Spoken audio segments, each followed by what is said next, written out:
Boa tarde, hoje é dia 2 de outubro de 2018. Eu vou dar continuidade no vídeo onde eu comecei falando como eu descobri que a Igreja Universal ela não pode ser considerada uma igreja cristã saudável aos olhos da palavra de Deus, tá? do Evangelho verdadeiro de Cristo.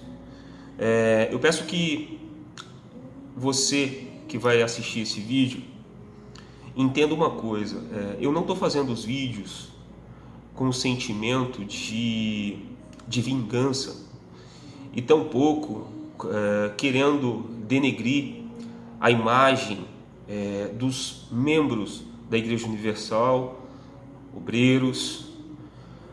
Agora, sobre pastores e bispos, eu não posso falar a mesma coisa, porque eles estão à frente, eles ensinam, né, a palavra de Deus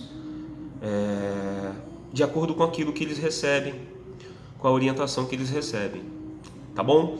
Então eu vou continuar aqui a minha história e gostaria que você pensasse, refletisse e avaliasse se há coerência nas coisas que eu estou falando. Tá? Eu não estou aqui para convencer ninguém a sair da instituição, mas para a pessoa que teve as mesmas dúvidas que eu tive, porque eu tenho certeza que tem muita gente com dúvida por conta das coisas que ela já viu dentro da instituição. Então não é pelo que você está ouvindo sobre a instituição, mas são das coisas que você viu dentro da instituição, a começar pelos ensinos, tá bom? Então, voltando à continuidade do vídeo onde eu parei. Então, eu cheguei num determinado momento da minha vida que minha mãe estava hospitalizada, a minha ex-esposa estava saindo de casa e naquela quarta-feira, como eu disse, eu esperei o dia inteiro para chegar à noite e ir até a reunião da igreja. Como todos ou vocês que frequentam a igreja sabem que a quarta-feira é um dos dias importantes, assim como o domingo, que seria, né, o culto de adoração, o culto de ensino da palavra do Espírito Santo. E na verdade a gente sabe que não é nada disso, né? E quando se tem um estudo, ele não tem como base a centralidade da palavra de Deus. Quando tem um estudo, não é um estudo bíblico. Geralmente eles dão uma folha com a opinião, na maioria das vezes, do bispo Macedo, que é um estudo em cima da opinião dele. Então, geralmente tem lá 1 ou 2, 3 versículos e um estudo dentro daquilo que é o entendimento dele que é passado para a igreja. Então vamos lá, eu cheguei nessa quarta-feira, eu me rasguei diante de Deus, eu ali expus a minha vida de pecados e eu naquele dia encontrei o perdão para as coisas que eu era refém, que era o meu pecado. Ali eu me rasguei, eu confessei a Deus os pecados no qual eu praticava, pecados esses que me davam prazer, que eu gostava, mas que eu sabia lá no meu íntimo que era errado, e eu não podia continuar com aquela vida, ou aquela vida dupla, né? Diante das pessoas uma coisa, e por detrás eu era outra, ou seja, eu fazia mal a mim mesmo, né? E consequentemente as pessoas que estavam ao meu redor, elas acabavam sofrendo, né, da mesma forma. A partir daquela quarta-feira eu nunca mais tive vontade de acessar um site de conteúdo pornográfico. Eu, graças a Deus, consegui vencer a pornografia que me escravizou durante muitos anos da minha vida. E, como eu disse, a partir daquela quarta-feira minha vida ela começou a mudar. E eu vou dizer como ela começou a mudar. Ela começou a mudar, primeiro, das coisas que eu pensava e alimentava na minha mente. eu praticamente comecei a ir para a igreja todos os dias. E todos os dias que eu ia, na segunda-feira, na terça, na quarta, na quinta, na sexta, e no domingo, eu só não ia na igreja aos sábados. Então eu ia todos os dias menos o sábado. E o meu pedido era igual aquele da quarta-feira. Meu Deus, me ajuda e me fortalece para eu não voltar à vida que eu vivia. A vida de mentira, de promiscuidade e de traições. Eu pedi a Deus essa oportunidade. Até essa altura, meu casamento, a minha ex-esposa já tinha saído de casa. Durante ali algumas semanas, minha mãe saiu do hospital, graças a Deus ela foi curada, mas isso aí eu conto numa outra situação, ou num outro vídeo. Eu foquei realmente em querer conhecer a Deus. Então eu estava na igreja todos os dias, porque o pouco do que era falado da Bíblia dentro da igreja, e quando eu falo falado da Bíblia dentro da igreja, eu estou dizendo de ensino, eu não estou dizendo, porque assim, todos os dias na igreja se traz versículos para dar, em base a uma proposta, a uma campanha, a uma situação para que o povo manifeste a fé. E então eu ia todos os dias e eu pegava aquela palavra que era falada e eu me alimentava daquilo, mas ainda ficava faltando, porque eu tinha necessidade de conhecer a Deus de verdade. Eu queria conhecer a Jesus de fato e de verdade. E eu comecei então a estudar mais as Escrituras, a ler mais a Bíblia, e pedir sempre, antes de cada leitura, falar: Deus, abre o meu entendimento para a Tua Palavra, me ensina a Te conhecer, me ensina, Senhor, como eu faço para ser parecido contigo. Então o meu desejo era ser mais parecido com Jesus. E eu estava ali todos os dias dentro da igreja, e cada vez que eu ia mergulhando na palavra de Deus, por isso que eu falo, a palavra de Deus, ela liberta. O Evangelho, ele liberta a pessoa de todo fardo, de todo pecado, mas só há libertação mediante a palavra, só há libertação mediante a exposição da palavra. Não existe libertação onde não haja a palavra de Deus, onde haja o ensino da palavra, onde haja a exposição da palavra de Deus. Porque a Bíblia fala: conhecereis a verdade vos libertará. E aí, quanto mais eu ia me aprofundando no estudo, porque a igreja não ensina, né? Eu ia descobrindo o caráter de Deus, as misericórdias, o amor do Senhor Jesus. E foi esse amor que começou a mudar a minha vida.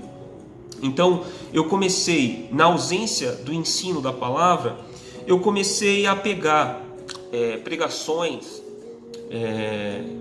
de alguns pastores. Depois, se você quiser, você pode me chamar e eu passo a referência desses pastores que eu ouvi, para o estudo da palavra e o conhecimento.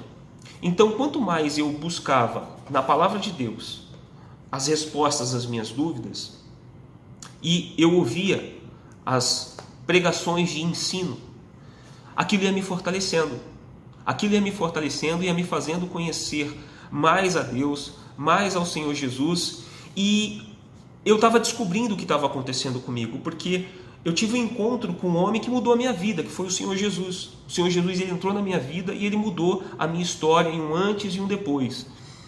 E conforme eu tinha entendido o tamanho do meu pecado, o tamanho da vida podre que eu vivia, toda aquela sujeira, e eu descobri que em Jesus eu era livre e ele morreu pelos meus pecados, eu queria levar esse mesmo Jesus, essa mesma descoberta às pessoas.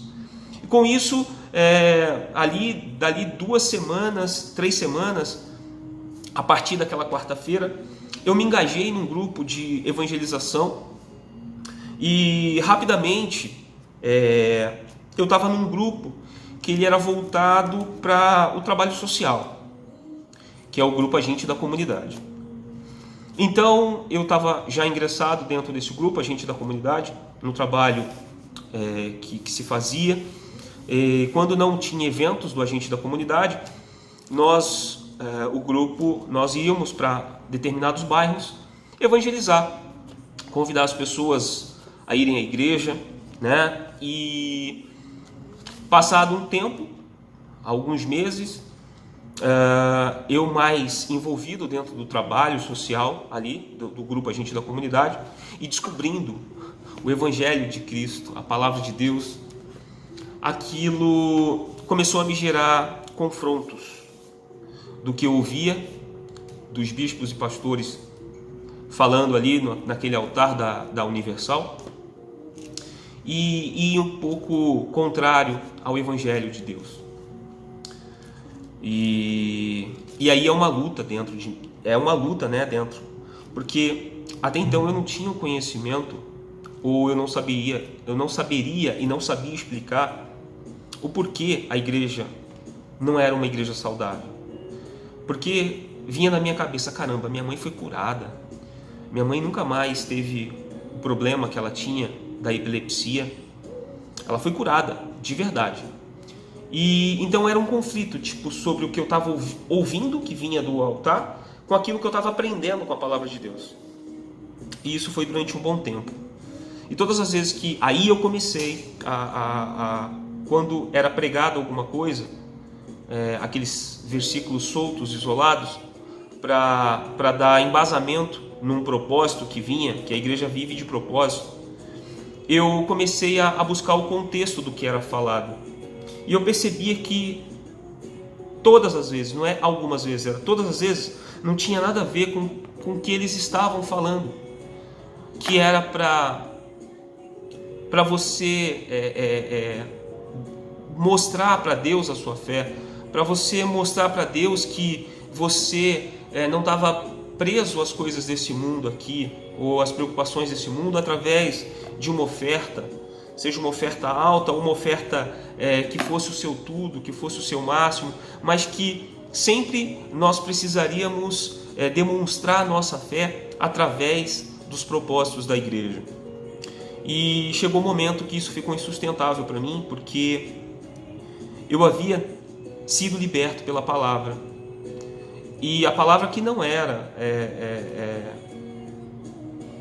pregada na Universal, não era a palavra que era exposta, não havia a palavra exposta, eram reuniões voltadas para a libertação, que muitas vezes, ou todas as vezes, o centro do culto era o diabo, porque um culto de libertação que tem duração de 1 hora, 1h20, você durante 1 hora fala somente do diabo, os outros 20 minutos que sobra fala do propósito e de oferta, não pode haver libertação.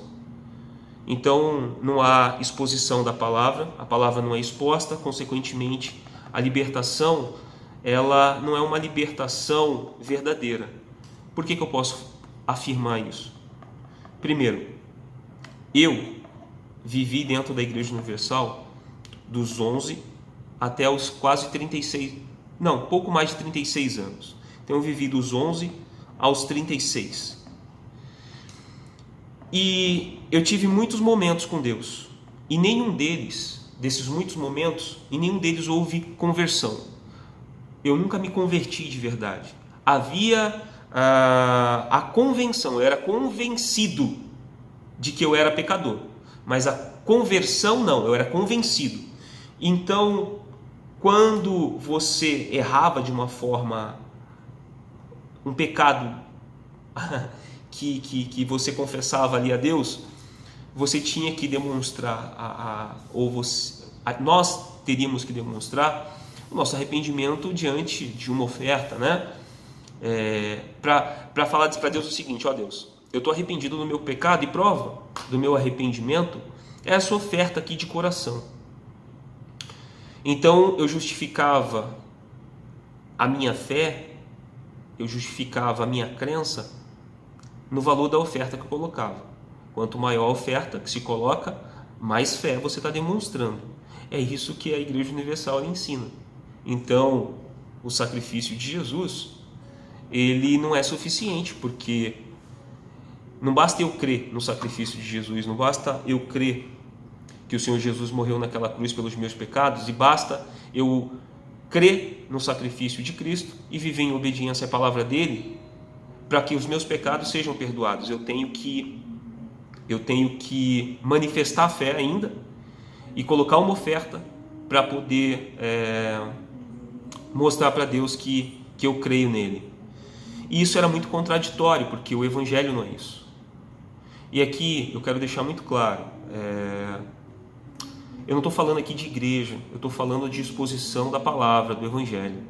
A Igreja Universal não vive isso, ela não tem isso. Nem os pastores têm isso, nem os obreiros têm isso. Não existe estudo bíblico. E quando você passa por uma situação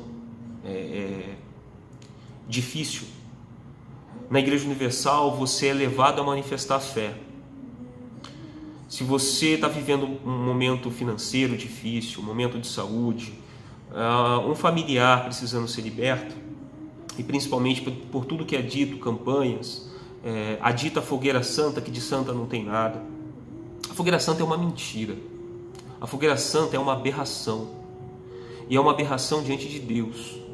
A fogueira santa nada mais é do que fazer com que o membro, o obreiro que está aí dentro, seja ganancioso de querer glorificar a Deus com uma vida de qualidade. E você não glorifica a Deus com uma vida de qualidade somente. Você glorifica a Deus com caráter.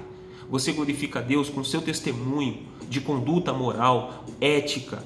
Quando você abre mão, num momento da sua vida, você podendo prejudicar alguém ou devolver aquilo que alguém te fez de mal, você abre mão daquilo e ajuda a pessoa. Isso você glorifica Jesus. Você não glorifica Jesus porque você anda num carrão do ano, porque você mora no bairro mais chique da cidade. Isso não é glorificar Deus. Isso aí é consequência da sua qualificação, do que você se preparou, do que você estudou para ser. Então, esse discurso que a Igreja Universal prega, de você glorificar Deus porque você tem dinheiro ou tem uma vida de qualidade, nada mais é do que aquilo que o próprio diabo ofereceu ao Senhor Jesus, quando ele falou para que, se Jesus se prostrasse e o adorasse, ele daria todas aquelas coisas. Então ele mostrou ali tudo aquilo que era dele, que é as coisas desse mundo, né? Que a própria palavra de Deus fala que a nossa morada não é aqui. E quando a gente tem a nossa esperança no Cristo ressurreto, quando a gente tem a nossa esperança no Senhor Jesus, mesmo diante de um cenário difícil, de escassez, você traz a memória. Você traz a memória que a nossa passagem aqui, a nossa vida aqui é passageira, e que Ele morreu naquela cruz para nos justificar diante de Deus, para que nós pudéssemos entrar no reino dEle, na morada que Ele está nos preparando. Então, a Igreja Universal, ou a instituição universal, assim como todas que nasceram dela, que nasceram diante de rebeldia e pecado, que foram muitas e ainda vão continuar nascendo, todas elas são o dito popular, farinha do mesmo saco. Então, eles vendem algo que só funciona na vida da liderança. Você não vê o povo próspero, você não vê os obreiros prósperos, você não vê os evangelistas prósperos. É um ou outro que consegue, mas se você for avaliar, é claro que a misericórdia e a graça de Deus, mas eles se qualificaram, são pessoas esforçadas que trabalharam para ter, e Deus dá o crescimento para aquelas pessoas pelo esforço dela, não porque elas manifestaram a fé nesse altar de pedra da Universal, porque elas deram uma oferta alta, ou porque elas sacrificaram. E sabe o que é pior? A igreja, ela ensina que a gente precisa fazer o sacrifício perfeito. Sacrifício perfeito só o de Cristo. Você pode dar todos os seus bens, você pode dar tudo que você tem, você pode dar suas roupas e ficar nu, com uma mão na frente e outra atrás, e falar: Deus, eu fiz o meu sacrifício perfeito, eu dei tudo, dei minha casa, meu carro, eu não tenho lugar para morar e essa noite eu vou dormir na rua. Ainda assim, não seria um sacrifício perfeito, porque sacrifício perfeito só o de Cristo. Todo sacrifício humano tem um elemento humano. Você faz para algum benefício. Então, mesmo que o benefício que você queira seja o Cristo, você está querendo algo, você não faz de livre e espontânea vontade, você não faz de todo o seu coração, ainda que a sua intenção seja conhecer a Ele. O que você não precisa pagar, o que você precisa é crer. O que você precisa é ter a palavra de Deus exposta para que você creia. Eu vou parar esse vídeo novamente por aqui, eu estou vendo que não vai dar para fazer em 3 partes. Mas eu vou continuar e eu gostaria que você que assistiu a primeira parte, assista a segunda e se tiver qualquer dúvida eu vou colocar os meus endereços abaixo onde você pode falar comigo e eu vou continuar, tá bom? Então até o vídeo 3, Deus abençoe você que está assistindo até aqui.